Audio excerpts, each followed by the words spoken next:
नागपुरातून एक धक्कादायक घटना समोर आली आहे। 20 वर्षाच्या तरुणाने राहत्या घरी गळफास घेऊन जीवन संपवल्याने परिसरात खळबळ उडाली आहे।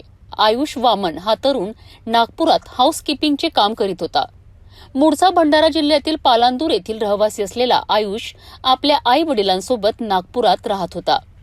घटनेच्या दिवशी सकाळी त्याला कामावर जायचे होते। आई त्याला उठवण्यासाठी खोलीचा दरवाजा उघडायला गेली आणि समोरचं दृश्य पाहून तिच्या पायाखालची जमीनच सरकली। आयुष पंख्याला लटकलेल्या अवस्थेत आढळून आला। या घटनेमुळे परिसरात एकच खळबळ उडाली आहे। प्राथमिक माहितीनुसार आयुषचे शेजारी राहणाऱ्या एका मुलीसोबत गेल्या 2 ते 3 वर्षांपासून प्रेम संबंध होते। दोन्ही कुटुंबियांमध्ये याबाबत चर्चा देखील झाली होती। मात्र नेमकं काय घडलं आणि कोणत्या कारणामुळे त्याने इतकं टोकाचं पाऊल उचललं याचा शोध आता पोलीस घेत आहेत। विशेष म्हणजे आत्महत्यापूर्वी आयुषने आपल्या मोबाईलमधील सर्व डेटा डिलीट केल्याचं तपासात समोर आलं आहे। पोलिसांनी मोबाईल जप्त केला असून आता तो सायबर सेल आणि फॉरेन्सिक लॅबकडे पाठवण्यात येणार आहे। संबंधित मुलगी सध्या धक्क्यात असल्याने तिची चौकशी अद्याप होऊ शकलेली नाही।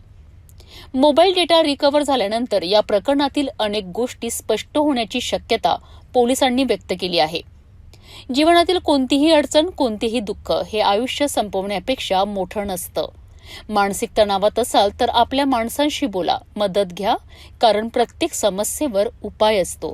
एक आयुष वामन नावाचा 20 वर्षाचा मुलगा आहे। स्वीपर कॉलनी दानागंज येथे पोलीस स्टेशनपासून जवळच्याच याच्यामध्ये त्याने राहत्या घरी पंख्याला लटकून गळफास लावून घेतल्याची माहिती प्राप्त झाली होती। त्याप्रमाणे आपण तिथे भेट दिली। मी स्वतः गेलो होतो। आमचे स्टेशन हाऊस अधिकारी जाऊन त्यांनी भेट दिली। त्याचे आई वडील त्याने भेटले।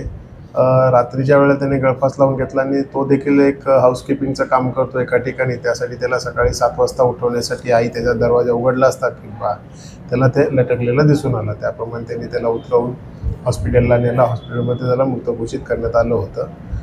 सदर घटनेची माहिती मिळाल्यानंतर त्याने का केलं याची चौकशी करण्यात आली। तेव्हा असं लक्षात आलं की त्याच्यात शेजारी राहणाऱ्या एका मुलीशी त्याचे मागील 2-3 वर्षापासून प्रेमसंबंध आहेत आणि हे संबंध त्यांच्या दोघांच्याही घरच्यांना देखील पूर्णपणे माहिती आहेत। परंतु मागील 2-3 दिवसापासून त्यांच्यात काहीतरी कुठल्यातरी गोष्टीवरून वाद चालू होता। त्या वादावरून त्या दिवशी रात्री देखील त्या मुलीबरोबर त्याचं फोनवर बोलणं चालू होतं आणि त्या फोन बोलणं झाल्यानंतर त्याने ते आत्महत्या केलेली असल्याचं दिसून आलेलं आहे। सध्या मुलगी देखील ते अतिशय सदम्यामध्ये असल्यामुळे तिच्याकडे तात्काळ चौकशी करता आली नाही आहे। परंतु तिच्याकडे चौकशी केल्यानंतर भांडणाचं कारण काय आणि कोणत्या लेवलपर्यंत भांडण झालं याची माहिती मिळेल। मृतक जो मुलगा आहे त्याचा मोबाईल आपण घटनास्थळावरून ताब्यात घेतलेला आहे। परंतु त्याने आत्महत्या करण्यापूर्वी मोबाईलमधील संपूर्ण डिलीट केल्याचं दिसून आलेलं आहे। त्यामुळे तो मोबाईल आपण CA ला पाठवणार आहोत। त्याच्यातून माहिती काही प्राप्त झाली तर त्याच्या आत्महत्येचं नक्की कारण आपल्याला समजून येऊ शकेल। याचा तपास चालू आहे।